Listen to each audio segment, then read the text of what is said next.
Hi everyone, क्या हाल है, कैसे हैं आप लोग। तो मेरी पार्ट 1 की वीडियो आप लोगों ने बहुत पसंद की और बहुत लाइक की, जिसमें मैंने बताया कि रेफ्यूजी स्टेटस क्या होता है और उसके बारे में हमने डिटेल से बात की। बट अब हम स्पेसिफिक डिटेल से बात करेंगे कि आप रेफ्यूजी और असाइलम अप्लाई कैसे कर सकते हैं। इसको अप्लाई करने के लिए आपको किस वेबसाइट पे जाना करनी है, अप्लाई करने के बाद आपको किन किन चीज़ों का पता होना चाहिए, क्या अप्लाई करने के बाद आप स्टडी परमिट और वर्क परमिट ये दोनों भी अप्लाई कर सकते हैं, इसके बारे में बात करेंगे इस वीडियो में।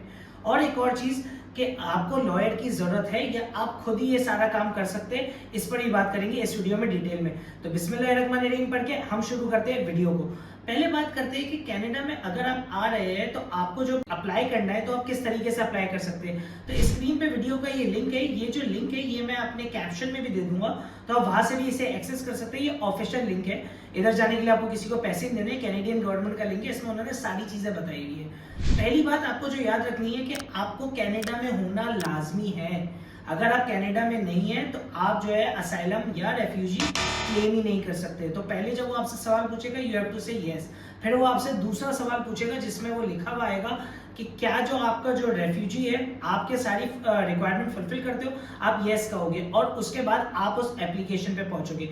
अब जब आप कनाडा आते हो तो पहले बात करेंगे कि किस तरीके से आपको किन किन ऑफिसर से मिलना पड़ता है। तो सबसे पहले जब आप कनाडा में किसी भी पोर्ट पे आते हो या एयरपोर्ट पे आते हो तो सीबीएसए से मिलना होता है। सीबीएसए मतलब कैनेडियन बॉर्डर सर्विसेज ऑफिसर। जो कैनेडियन बॉर्डर सर्विसेज ऑफिसर होता है आपको इससे मिलना पड़ता है। वो ऑफिसर आपकी सिचुएशन को सुनता है। सिचुएशन सुनने के बाद उसके पास 4 क्राइटेरिया है। पहला क्राइटेरिया उसके पास ये है कि वो आपका क्लेम सुनेगा और कहेगा कि यार आप तो क्लेम के लिए एलिजिबल ही नहीं है। ये पहला क्राइटेरिया हो गया। दूसरे क्राइटेरिया में वो आपका क्लेम सुनेगा।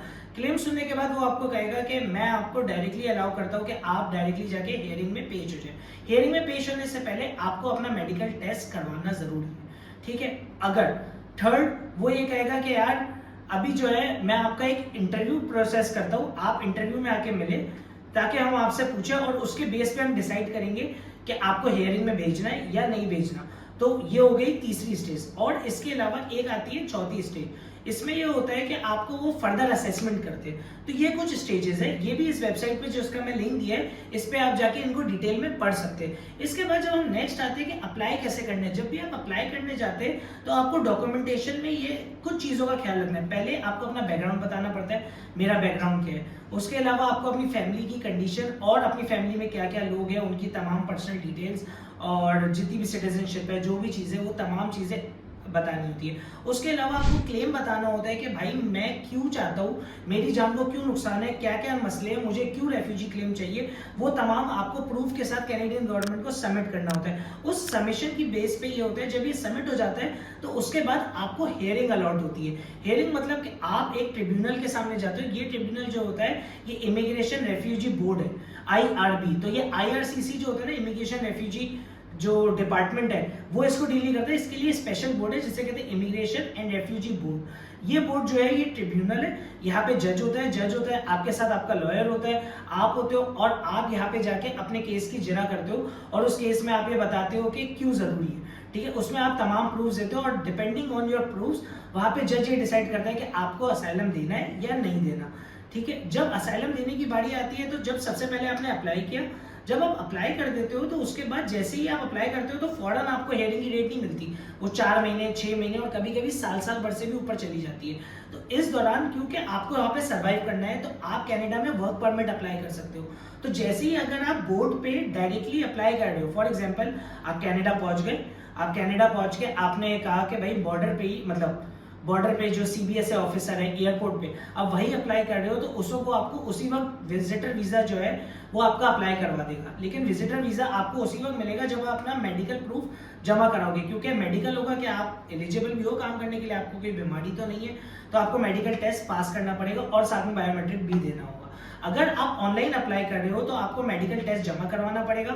ऑनलाइन इस सूरत में होता है कि कुछ लोग जैसे विजिटर वीजा या डिफरेंट टाइप ऑफ वीजा पे कनाडा आ जाते हैं और या किसी और स्टेटस पे होते हैं और अल्टीमेटली बाद में अपने आप को रेफ्यूजी पे कन्वर्ट करा रहे होते हैं। तो ये लोग ऑनलाइन क्लेम करते हैं, तो इनको ऑनलाइन एप्लीकेशन बननी पड़ेगी विजिटर वीजा की। इसके अलावा अगर आपके बच्चे हैं वो स्टडी करना चाहते हैं तो स्टडी आप एयरपोर्ट पे डायरेक्टली अप्लाई नहीं कर सकते, पहले आप जाओगे, पहले आप एडमिशन लोगे, जैसे ही आपको एडमिशन मिल जाएगा तो एडमिशन के बाद आप स्टडी परमिट भी अप्लाई कर सकते हो। ये भी आपको इसी वेबसाइट से अप्लाई करना पड़ेगा, इसका लिंक आपको मेरी बायो में मिल जाएगा।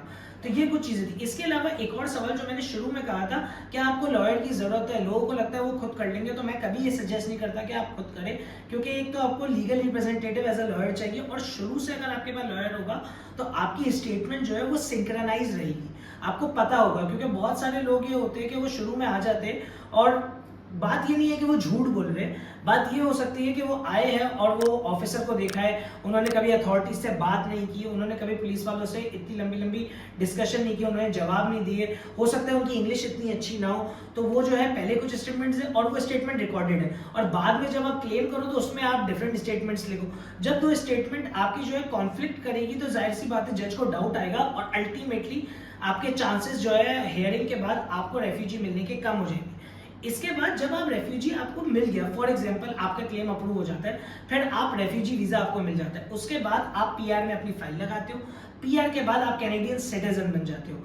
लेकिन इसके बाद जैसे मैंने आपको पहले बताया कि आपकी अपनी होम कंट्री वापस जाने के चांसेस आप ना होने के बराबर ही समझे, क्योंकि आप वापस नहीं जा सकते।